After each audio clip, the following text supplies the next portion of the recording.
say it. Mike Taylor, as he testifies, is a boyhood friend of the defendant. And Taylor Keith, who testifies, is a friend from high school and church of the defendant. So these three guys didn't say, and this is what we're hearing from the defense about where the cart was, well, he was out in the middle of the fairway. But my client has testified that he wasn't in the fairway. And after he was hit, somebody came to administer first aid, albeit a couple of minutes later, and testified the cart was behind the fence. So I've got my client testifying that I never went into the fairway, the cart never moved, and when I was bleeding, I remember bleeding on the rocks. And if you're in the fairway, you're bleeding on grass, you're not bleeding on rocks. And Derek Scott, that's the witness who came up later with the first aid kit, had been in the clubhouse, and said somebody's been hit, he said I've got a first aid kit in my car, let me take it to him. He says I remember very clearly it was behind the fence. And so that brings up disputed facts, conflicting facts. If you've got sworn testimony that I was never in front of the fence, that when I got hit, I was bleeding on the area adjacent to the asphalt, which is behind the fence, and I've got a witness that doesn't know these guys come up and say, hey, yeah, I saw it right after it happened. I'll give you a couple of minutes, and he was behind the fence. That's enough evidence to say to a jury, who's right in this? What's the correct evidence? I didn't understand the Court of Appeals reasoning, the majority's reasoning or the trial court to be that they were accepting as true the testimony of the golfers or anything like that. I understood the reasoning to be that even accepting all the testimony of your client is true, all the testimony favorable to your client, that what happened in this case is that he must have been somewhere where a golf ball hit from where his golfers were standing down the fairway was capable of hitting him, and that just as a matter of law, if you're anywhere where you can see golfers like that about to hit a golf ball, you have to exercise ordinary care. You shouldn't be looking down on your phone, and that was the contributory negligence. I disagree with that. Thank the court for that question. No, what they say is however he arrived to be into the exposed area, he didn't exercise reasonable care.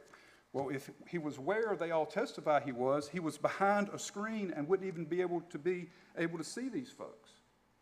And so, I took the reason to be because the ball hit him, and it could have been behind the fence, behind the screen. It must have been somewhere that the ball was capable of traveling.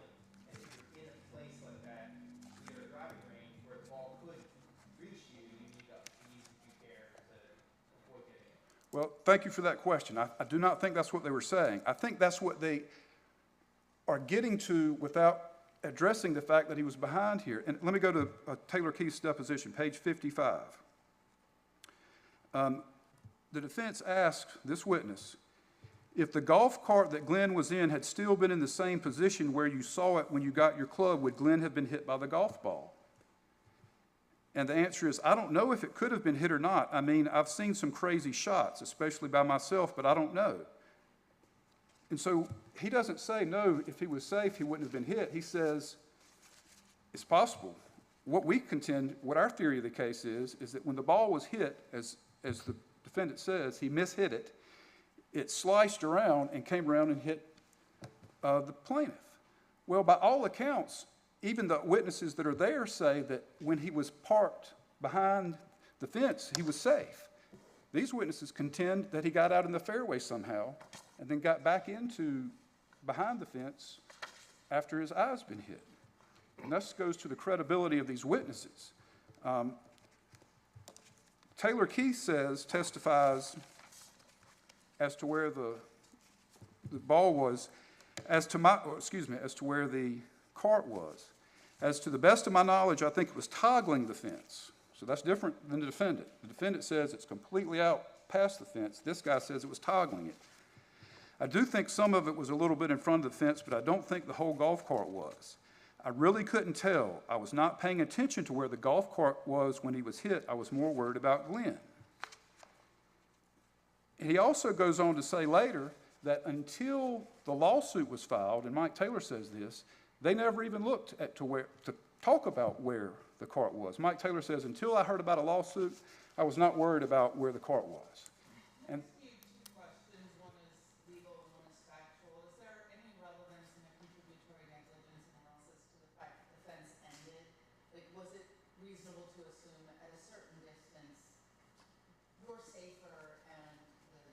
duty of due care is lessened? Well, I think it certainly depends on where you are. I think that was part of the analysis, yes. I mean, for instance, if you were 100 yards down the fairway and still behind the fence, you'd say, well, you're so far down the fairway that, you know, that factual point means that you're not protected by the fence. But he was directly next to the fence. And my second question, is there any disputed fact about where the defendant was standing? Because if I remember my trigonometry, I mean, if he were standing a little further away from the fence, it might change, or if he moved. Yeah, they say this is the general area where he was standing, as you can see in the photo where the orange thing was placed. But, you know, as the witnesses state, until the lawsuit was filed, we didn't even think about where we were standing, I mean, where the cart was. You know, and so that's our point here. And to the court's question about, well, you know, they've just decided that wherever you were down there, if you were down there and got hit, you're at fault because you got hit. Well, if I'm parked on the asphalt that's provided to be parked on, and I'm parked behind a fence, and I'm parked in a way that I can't even see the people that are hitting, I would think, if I can't see them, I'm protected by the fence. And somebody comes up after this and says, yeah, I found him right there where they left him.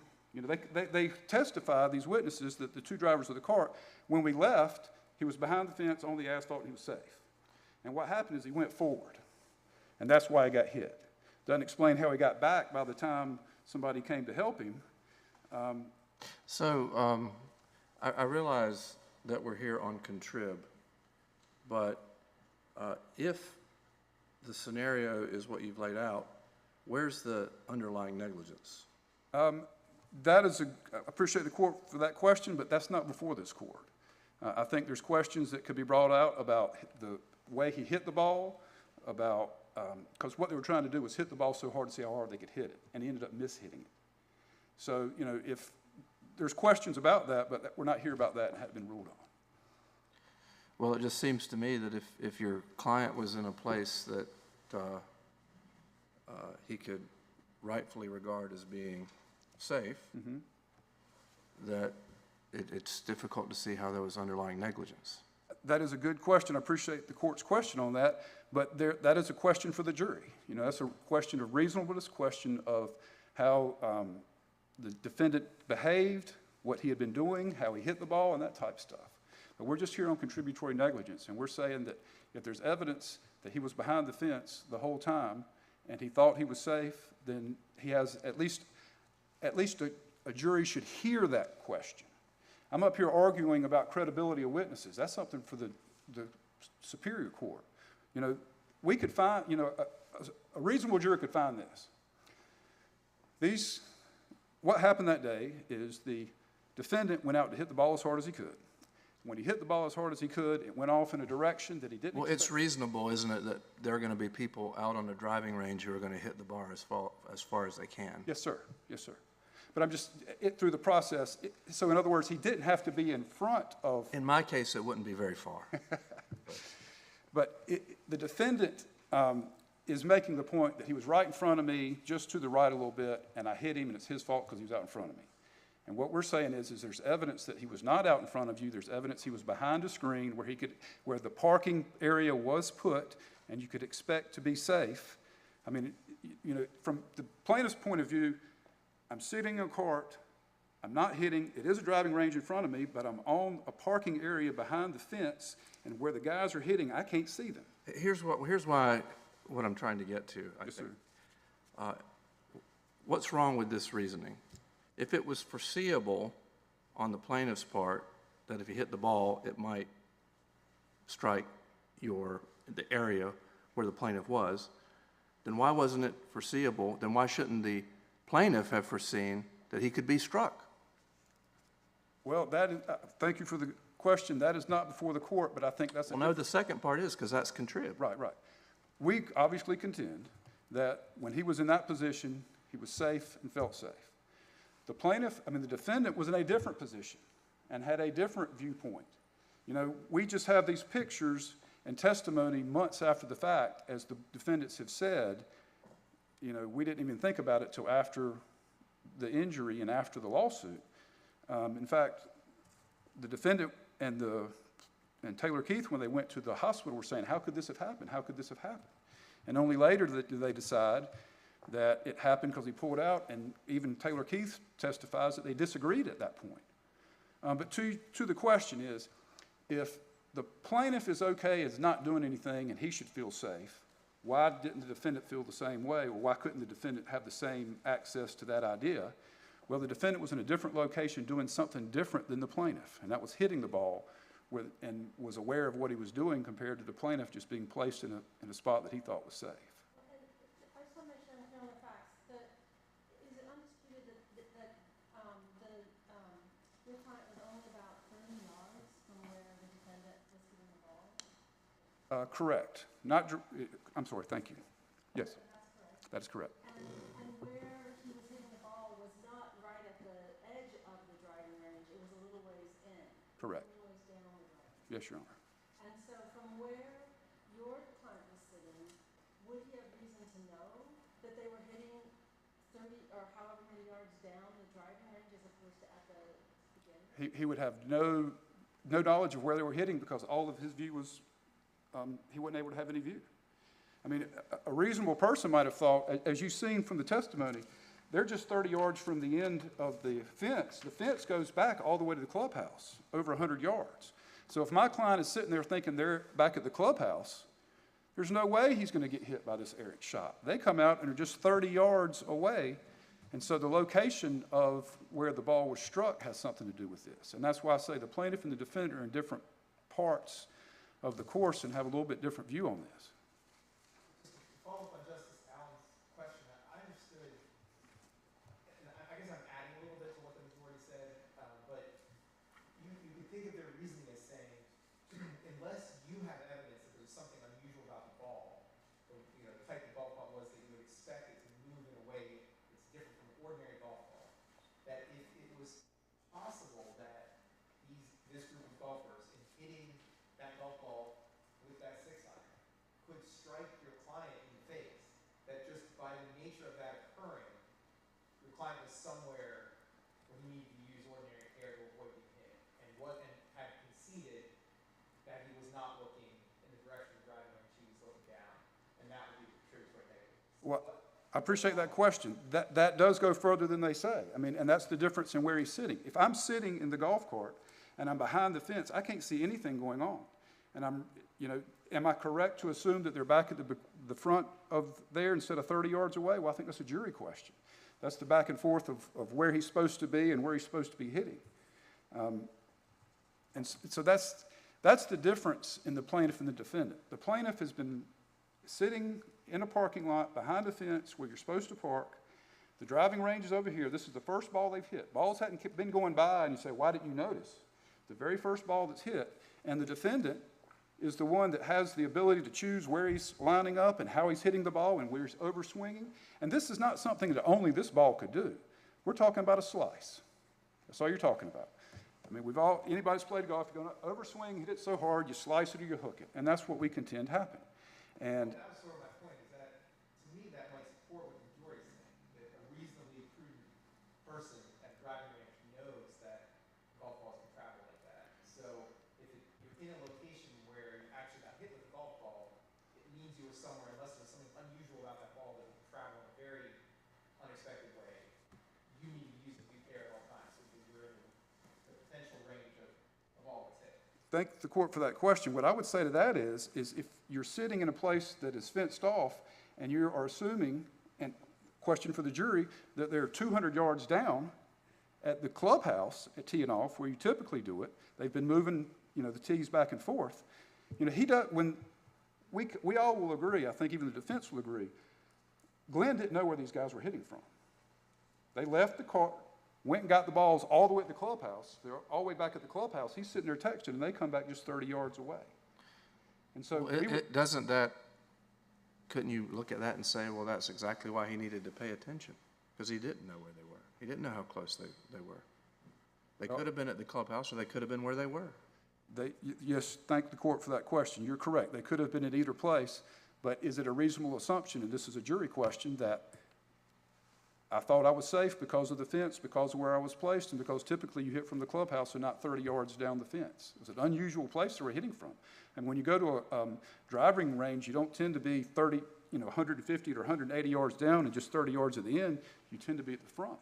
And so my client, I think it was reasonable to expect that they wouldn't be hitting from 30 yards away. I mean, so we've all been to a golf course, or most of us been in a driving range.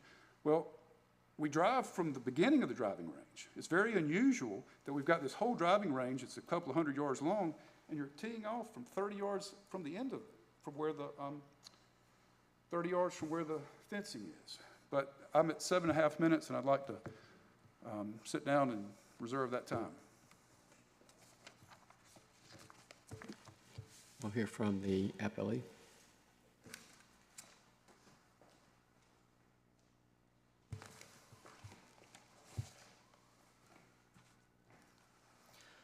Thank you, counsel. May it please the court. I'm Craig Tierney, and I represent Jay Hendricks, along with Noel Demney in this case. Mr. Eagles has done an ardent job trying to support the dissenting opinion in this case, but the facts and the law are against his client here today. The facts of this case show that the plaintiff Moseley was contributory negligent as a matter of law. The issue here, as Justice Allen and Justice Dietz have elaborated on here, is what care, if any, did the plaintiff take to notice, pay attention, and avoid a known harm? And the answer on the facts of this case are that he did not use any degree of ordinary care under the existing circumstances. Let me ask a hypothetical. I see these like fancy neighborhoods sometimes where all the homes are along the golf course, and there's like, you've got your grass, and then there's like maybe some azaleas or something, and then there's a golf course. So suppose you're out in your yard mowing your lawn, and someone hits down the fairway somewhat close to your house, and they come down again, they got a 6-iron, they're drunk, they've been drinking moonshine, and get turned around, and instead of hitting the golf ball further up the fairway, when they hit it, it flies directly into your yard and hits you in the head. Is the argument that you're contributory negligent, you were mowing your lawn instead of standing and watching for any golf balls coming from the golf course? I mean, where's the line here in terms of... Yeah, so, you know, I think there are distinctions to be made on that hypothetical. First of all, the homeowner is using ordinary care. I mean, the homeowner is out on his property, in his yard, and he is doing his yard work. He is not engaged in playing the game of golf, and he is not engaged in hitting anything on the practice range. In this case, we have the plaintiff who had just finished golf. He knew his friends were going to the driving range. He was parked beyond the fence on the driving range, and he should have taken the care and ordinary care to be aware of his surroundings. In this case, that is not true because he was intoxicated and he was texting when this was going on. Do you agree that if the cart did not move, that the plaintiff could not see what was going on the driving range? No, we believe that the reasonable, genuine, and material evidence is that this cart was beyond the fence and it was onto the driving practice range. Well, that wasn't my question. My question was, if the cart did not move from where it was parked, if it was behind the fence, do you concede that the plaintiff could not have seen what was going on the driving range? If it was parked behind the fence. Right, on the asphalt. Not beyond the fence, not further down range. Right. Parked uprange from the end of the fence. There is a cover, and if he's sitting in the cart, it would have been difficult for him to see, yes. But we believe that there is no genuine issue of fact that this cart, based on the evidence and the fact that he was hit, and the fact that this is a dead flat surface. There's videos that were done, which is unrebutted by the plaintiff, which was admitted into evidence, the 2 videos of what would happen if somebody released the brake on a cart that was parked both on the asphalt and partially off of the asphalt. And the cart did not move because it is dead flat. So the evidence in this case, the genuine and material evidence, is that he was in a position where he was open to the danger, the obvious danger, of people hitting balls on the golf course. So by the way, does your case depend on us believing that there's indisputable facts that he was closer to the fairway than the fence line?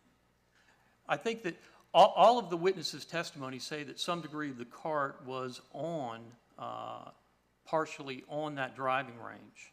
And it's not, I do dispute the characterization of a fairway, because this is a practice range. This is a driving range. It's not a fairway in play, unlike the McWilliams versus Parham case, where the caddy was hit when he was in play on the golf course. This is a more dangerous, a more open, a more obvious condition where people are hitting practice balls. And by the very nature of being on the practice, I mean, your errant shots are going to be common in that regard. So. Well, then let me ask you the same question I asked plaintiff's counsel, which is, isn't it reasonable for a person to say the fencing only goes X number of yards if I'm beyond that fence, not behind it, beyond it, further away, and the city has decided that part does not need to be fenced? Is there not a reasonableness question to an assumption that I might be safe there? I think that goes back to what Justice Allen was saying, is that if that is 30 yards from the end of the fence, and then the question is, what's open and obvious and what's due care? If the person hitting the ball cannot see the cart and cannot appreciate the danger, then similarly, the plaintiff would not. So there's no negligence on either side in that case. But this is different because he was hit. There's a cover, so what the person teeing off can see might be different than what the person sitting in the cart with the cover might see? The facts on this case is that Jay Hendricks was not up against the fence. He was further over onto the tee box, so he had an angle down to see past the end of the fence, as did the plaintiff, because the reasonable evidence in this case, the genuine and material evidence, is that this cart either was on the practice range in view of Jay Hendricks and the other golfers for a couple of minutes. That is the plaintiff's testimony, that it was a couple of minutes before the cart was parked before he was hit in the eye. Or it had to be moved. If you believe that it was beyond the fence and on the asphalt, it had to be moved when he was hit by this golf ball. So in either case, that can't have happened on our review right now, right? Because we must take everything, all of the plaintiff's evidence is true, the light material plaintiff, which is that it didn't move. right, in the light, But so that gets back to my question though, that can the Court of Appeals, can they reason this way to say, there's no evidence of any unusual weather conditions, there's no evidence this is some sort of unusual golf ball, and so the very fact that the ball was capable of striking the plaintiff means that the plaintiff was in some place when you were in a driving range where you needed to be using ordinary care. Does that reasoning work? yes, that reasoning does work. I mean, it's a known danger. He was hit by the golf ball, and if you, I think one of my favorite quotes from the Parham case,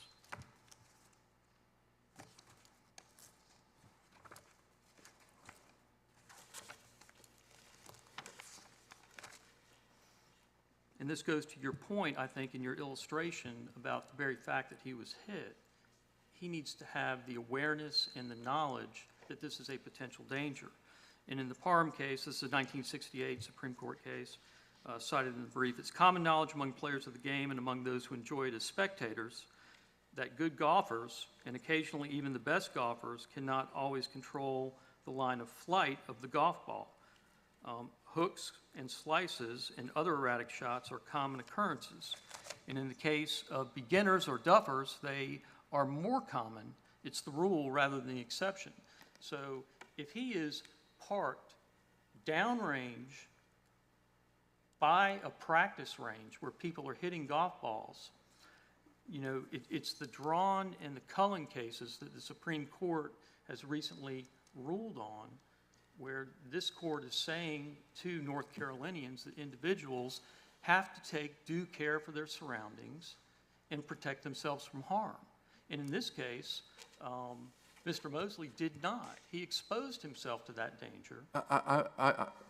No, please. Well, aren't you asking, by your logic, if the fact that he was able to be hit means that he didn't exercise due care, then that's essentially a strict rule of law that as a matter of law, if you're injured by a golf ball, it is always your own fault. You're always contributorily negligent. There could never be liability. So the facts of this case are that he was beyond the fence, and I believe it was Mr. But I'm just asking really purely as a matter of logic from the rule that you're asking us to adopt. You're asking us to say that as a matter of law, he was contributorily negligent because he was in a place where he could be hit by the ball. And so if he was in a place where he could be hit, he was not exercising due care.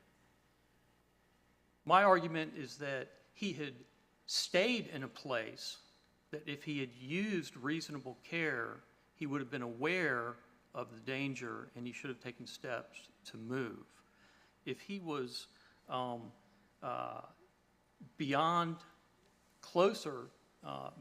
the fence, not beyond the fence, and the ball went up in the air and struck him, that would be a different fact situation. But that is not what happened in this case. He chose to remain. So then it's not merely the fact that he was hit by the ball that shows, in your view, that he was, as a matter of law, contributorily negligent. I'm not saying as a matter of law every time that somebody is struck by a golf ball that it is contributory negligence. So then that gets me back to, then why isn't it a material fact that is in dispute as to where the cart was when he was hit? Because the testimony in the case is that the cart was either wheels on to the practice range or fully in the practice range for at least a couple of minutes. But I thought there was also evidence from him that he was on the asphalt, and when he started bleeding, he saw the gravel. So he was not on the grass of the driving range. He was on the still, you know, the cart was still on the asphalt. He was looking at the gravel. So his own testimony that the cart didn't move, he was on the asphalt. And then when first aid was, I thought there was also, we were told there was evidence that when first aid was rendered, the person who came out with the first aid kit said the cart was on the asphalt. Right. So there's conflict in the evidence, is there not? So I believe that the material evidence is that a reasonable jury would not say that that cart was on the asphalt. The only testimony from Mr. Moseley is that he had been drinking, he was texting, and when he looked down after the incident, he saw gravel. He doesn't put his cart on the asphalt. He doesn't put it anywhere on the course. He just says, all I saw was gravel. And the EMS testimony occurred after the fact, and I don't think that that's a material fact. Well, and there's something there you said that I think is the important point.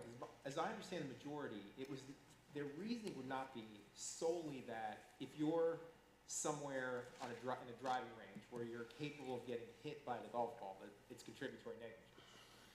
The point would be if you're somewhere on the driving range where you're capable of being hit by the golf ball, you need to be exercising some level of ordinary care because you're someplace where you know a golf ball slice could cause the ball come your direction even if you're not straight down the driving range. And that here, much like in the Cullen case you mentioned, where there's the testimony of the plaintiff established the contributory negligence because the plaintiff here said, I wasn't paying attention.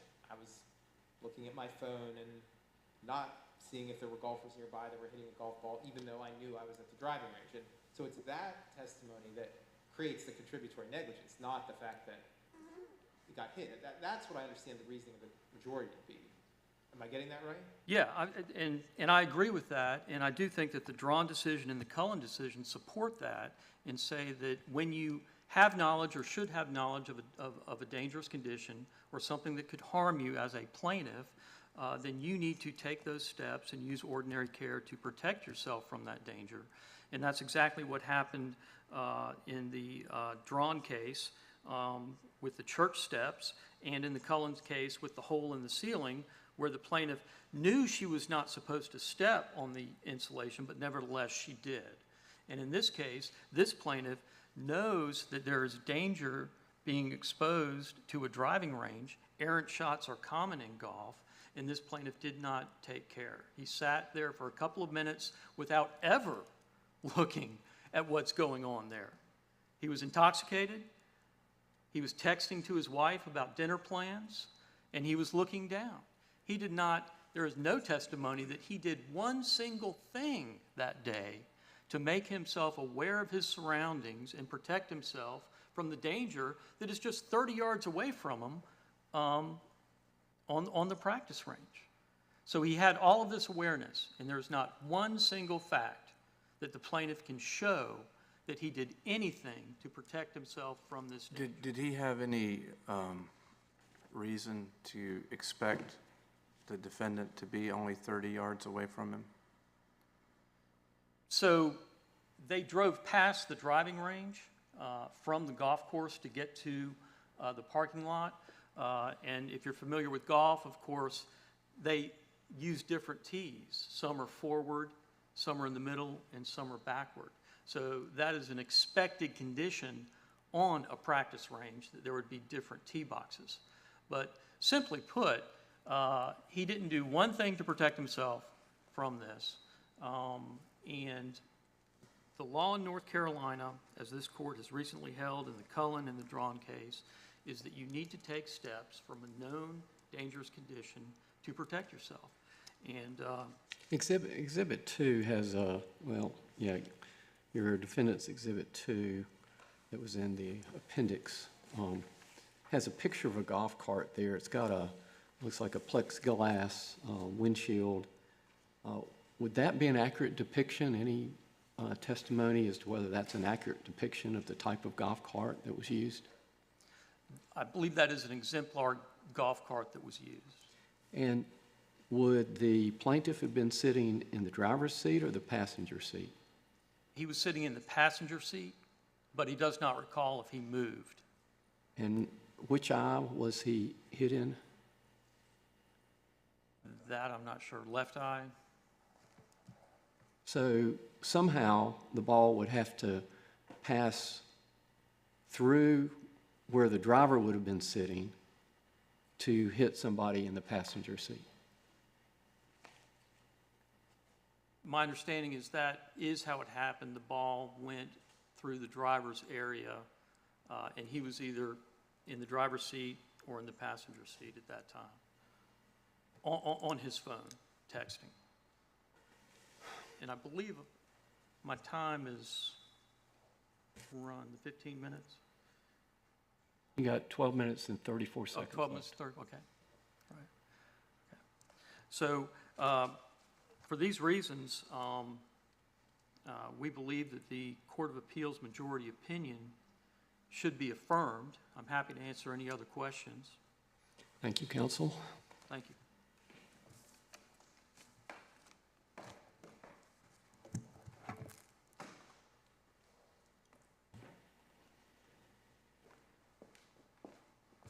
Good afternoon, and may it please the court, Mr. Chief Justice and the Associate Justice of the North Carolina Supreme Court. My name is Clayton Davis.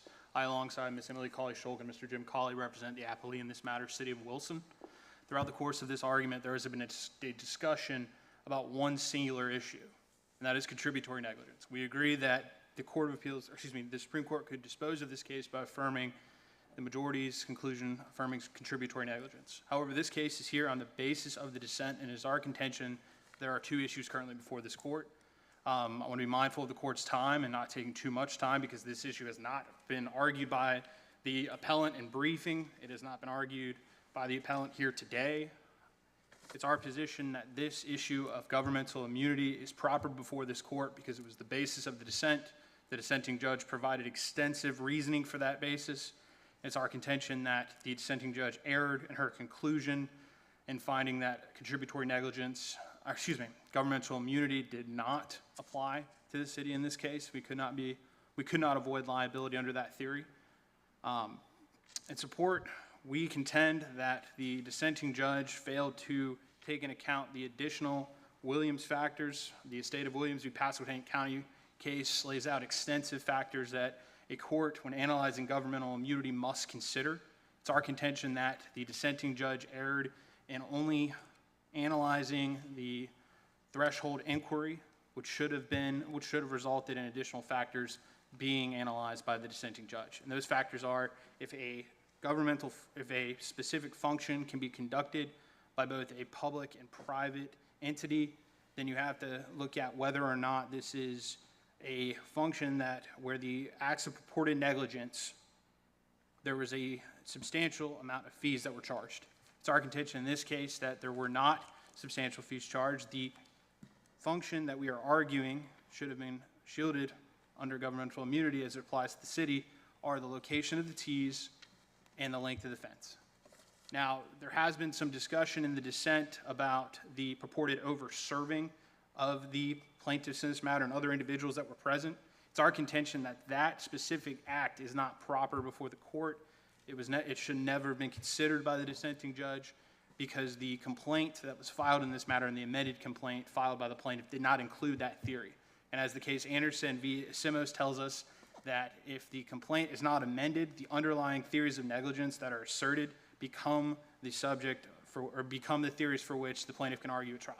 Now, as it relates to the initial inquiry, whether or not the operation of a golf course is a governmental function, we have to look at the location of the tees and the length of the fence. It's our contention that these specific acts relate to the operation and management of a golf course, which is a public recreational facility. Now, as it relates to the initial inquiry, to what extent has the legislature addressed this function? We rely upon 168-351, where the legislature has held that the operation and management of public recreational facilities are governmental functions. We also know that a golf course is considered to be a public recreational facility under 159-48, which is a statute that permits the government and local municipalities to borrow money for certain recreational facilities, and golf courses is listed. It's our contention that when you're analyzing the first, to what extent has the legislature addressed this factor, it is not conclusive that golf courses are governmental functions, but it at least permits analysis of the next step. What, if any, fees are charged, and are they substantial? Now, we're in North Carolina. We know golf courses can be by a private and public entity. Now, as it relates to the fees, it's our contention that they are not substantial. The Mink v. Gastonia case provides great insight, and we go into it in our brief. The percentage of fees that were present in that case were far extensive and covered far more of the operation expenses than the fees that were here in this case. And our fees versus revenue can be found on page 67 of the record. Again, I want to be mindful of the court's time. It's our contention that it was proper before this court, whether or not governmental immunity applied. The dissent erred in ruling that it didn't, and for the reasons stated in our brief, we contend that it should have applied and the city should be immune in this matter. Can I just ask you one question about that? So Yes, Your Honor. The complaint alleges that the city purchased liability insurance, and the answer admits in part and denies in part. And I guess my question is, I take it there's nothing in the record that answers finally, or certainly the trial court didn't address whether there was governmental immunity based on the purchase of liability insurance, right? Thank you for asking that question, Justice Earle. So actually, in the record, we have an exclusion, right? There's an exclusion that upholds governmental immunity in this particular situation involving a parks and recreational facility. And I may have to file a memorandum of additional authorities, but as we know, there's case law throughout this state that says if the whole entire policy is not in the record, then you can only go off of what you have. And what we have in the record is that governmental immunity is still intact in this case, and it is not a waiver as a result of the purchase of liability insurance. And if there are no further questions, I yield the remainder of time to my colleague, Ms. Emily Colley. She's briefly going to go into contributory negligence for the city. Thank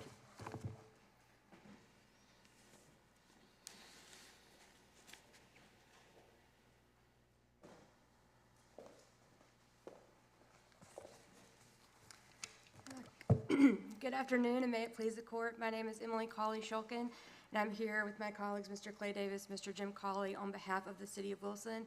I'm going to just wrap up some issues with regard to the City of Wilson on the issue of contributory negligence. A couple of things I just wanted to clarify. We agree with Mr. Tierney's argument that the plaintiff was contributory negligent. He wasn't paying attention, and that was the cause of his injury.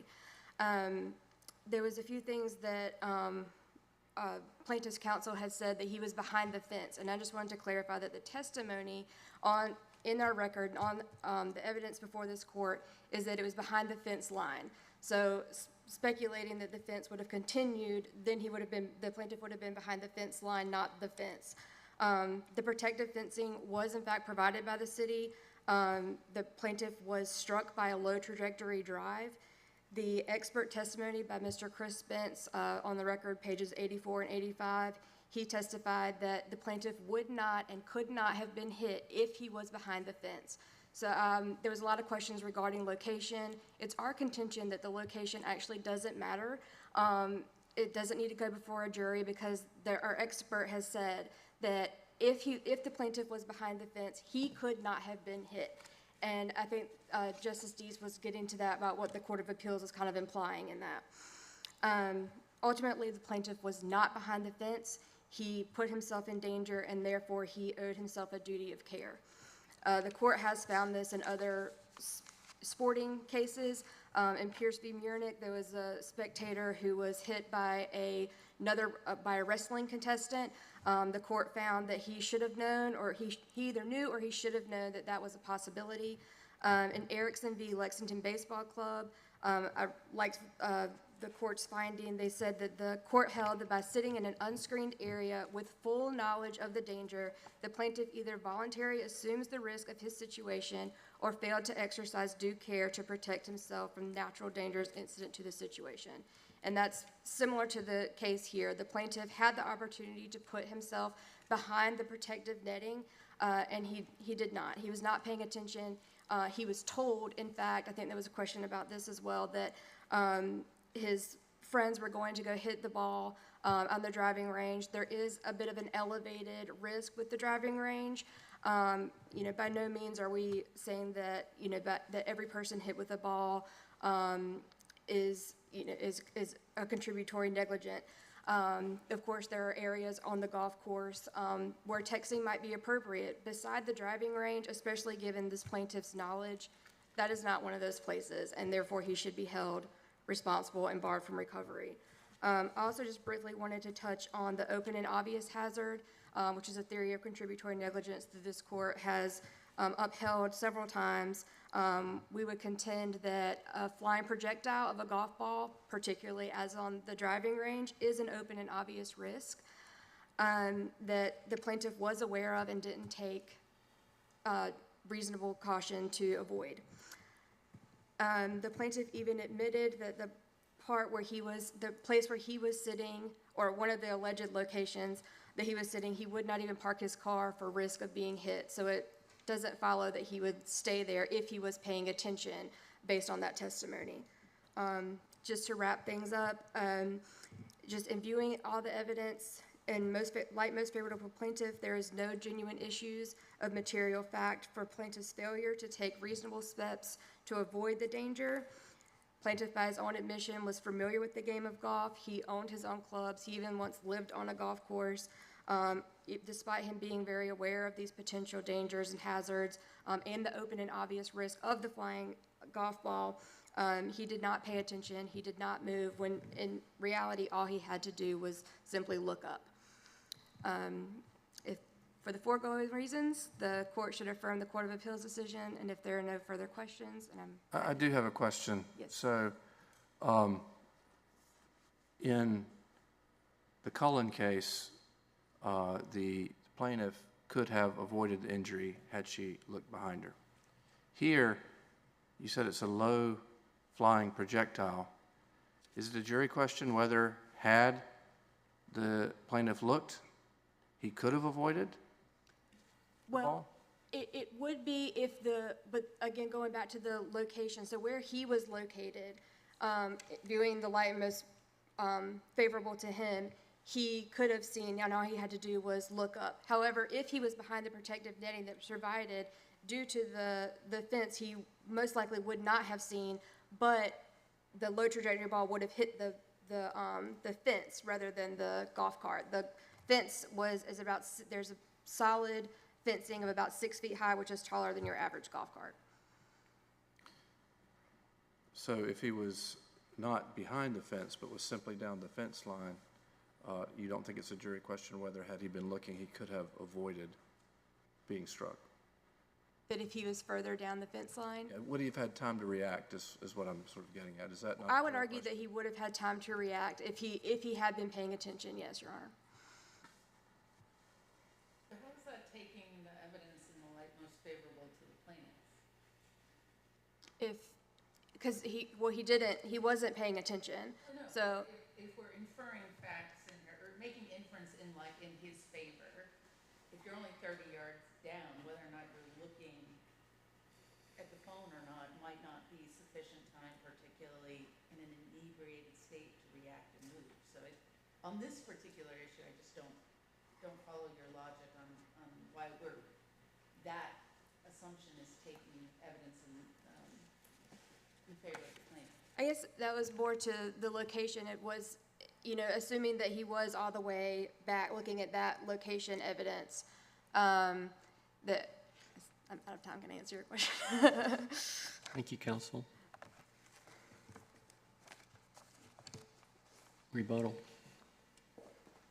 Thank you, Your Honor. I would like to start at the point of what the court was asking about. If the plaintiff's not at fault, how's the defendant at fault? Because they were in different locations and had different knowledge. The defendant knew where the cart was that the plaintiff was sitting in. He knew it was only 30 yards away. Conversely, the plaintiff did not know that. He knew they were walking back a couple of hundred yards to the clubhouse and going to be hitting somewhere on the range. And this was the very first ball that was hit. I think it's a different argument if there's several balls going by and you should have noticed. And to the question, if he simply would have looked up, what he would have seen is the fence. While directly in front of him was not the fence, everything between him and the people hitting was the fence, and this was their first shot. How did the ball get between the end of the fence, go through the driver's seat, and hit somebody in the passenger seat? To your question about the golf cart, it's got a plexiglass. The plexiglass goes up and down. And we have no testimony in the record at all as to whether it was up or down. So if he was past the fence, as you see it, and the ball curved through, it would not have had to go through the side of the cart to hit him. It could have gone through the front. You said there's no testimony, though. Correct. So a court looking at these diagrams that there's an indication about the golf cart and the plexiglass. If there's no testimony that somebody put the glass up, why does that help your client? Well, what it means is the plexiglass wouldn't have stopped it, whether it was up or down. And it doesn't mean that what it means is that the ball coming in on a slice, if it goes around the corner on a slice as we contend it did, and the defendant even said how I hit it was to the right, that it could have hit the plaintiff from the side. But the only testimony with regard to, if you will, the physics, is the expert testimony that says if the person had been behind the fence line, there's no way the ball could have gone between the fence, gone in through the driver, and then hit the passenger. That goes to the credibility of the witness, which some, all or nothing, can be believed. And we know that the location of the cart was not even discussed until after the lawsuit was brought. And so a jury could very well say, well, these guys don't even know exactly where the cart was. And this expert has been paid to come in here and say that there's no way it could have been hit. When one of the guys that was there swinging the club himself said, yeah, I've seen some crazy shots, and maybe it could have. I'm paraphrasing. Did you put on any expert testimony to contradict what this expert had said? No, Your Honor, we did not. Thank you for that question. But in the light most favorable to the plaintiff, when he's in a different location several minutes after these guys have left and has an anticipation they're going to be further away on the golf course, I mean, he doesn't anticipate they're going to be 30 yards away. Maybe he should have. That's a jury question. I want to be sure that I understand your view of the evidence. So am I correct in thinking that all the witnesses say, except for your client and the person who administered first aid, say that the cart was on the range to some degree or another? To some degree or another. All right. Yes, Your Honor. Okay. And is it correct that the plaintiff does not or did not in his testimony say, no, the cart was not on the range? Thank you for the question, Your Honor. What he said is the cart never moved after they parked it, and the other witnesses testified they parked on the asphalt. And then But he didn't say it was on the range, it wasn't on the range. He said it never moved, and I saw blood on asphalt. Right, and the other witnesses testified he started on the asphalt. And so your contention is that even though we have those express statements from the other witnesses, that a jury could infer from those two facts, cart didn't move, and the plaintiff saw blood on the asphalt, that he was not on the range. And yes, Your Honor, thank you for that question. And also the fact the three of them were close friends and didn't even come up with a theory that he was on the course until after the lawsuit had been filed. Mike Taylor testified, he said, until we had a lawsuit, I never even thought about where it was. And these three guys that said you were on the course still disagree about how far they were. And Taylor Keith has testified that, you know, we all got together and talked about it. Two of us thought he was partially on the course. One of them thought he was all the way. Now Mike Taylor thinks he was all the way, but I still think he was toggling. But Derek Scott comes up and credibility of the three friends is greatly in question, and that's what a jury trial's for. We contend that a jury could very well look at these three guys and go, you know what? Y'all came up with what happened, not lying or cheating, but just tried to figure out what happened and have got this story, and in fact, you've changed your story. We don't know that we believe that. Maybe we believe that he didn't move the cart and that he was hit because it was an errant shot, and that the guys that were hitting the ball should know more about where they are and where the defendant is, where the plaintiff is, as opposed to the plaintiff sitting there behind fencing and he can't see. I mean, But there's nobody who says categorically the cart was not on the range at the time of the accident. Correct, Your Honor. No one categorically says it was not there. Some folks say they don't know what they know. Our client says he knows that it didn't move, where he was bleeding.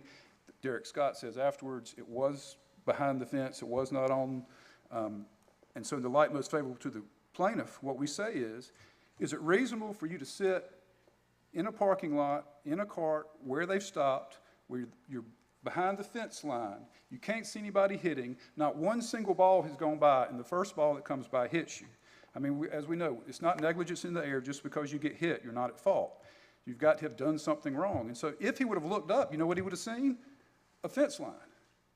And so... Did your client testify? Excuse me? Did your client testify that he couldn't see the... No, Your Honor, and I don't want to overstate. Based on the evidence, that would be the inference from the evidence, the natural inference from the evidence. He did not testify that he looked up and did not see. He testified he was texting. But we contend a reasonable inference from the evidence, as you can see from the photos that has been put into evidence, that if he would have looked up, he still would have been just looking at a black screen and wouldn't be able to see him. And so is it reasonable for him to expect that they're going to be 30 yards away? Is it reasonable for him to expect that the first shot's going to come around? I mean, if he was sitting there, what should he have done differently? Should he have gotten out of the cart and walked to see? I mean, these are all jury questions. And the court, I think, is helping make my case with all these questions because all these deal with reasonableness, which witness you believe, how much a witness is paid, how do you know these guys, what, you know, it raises these questions. If he was out in, there's no testimony as to how the cart got out there, it just appeared there. My client said he didn't take it there. How did it get back behind the fence? All these are things that a jury would have to go through to come up with. Thank you so much, counsel. Yes, sir. Thank you. Thank the court. Rise. Yes, oh yes, oh yes. The Supreme Court of North Carolina will be in recess for 15 minutes. God save the state.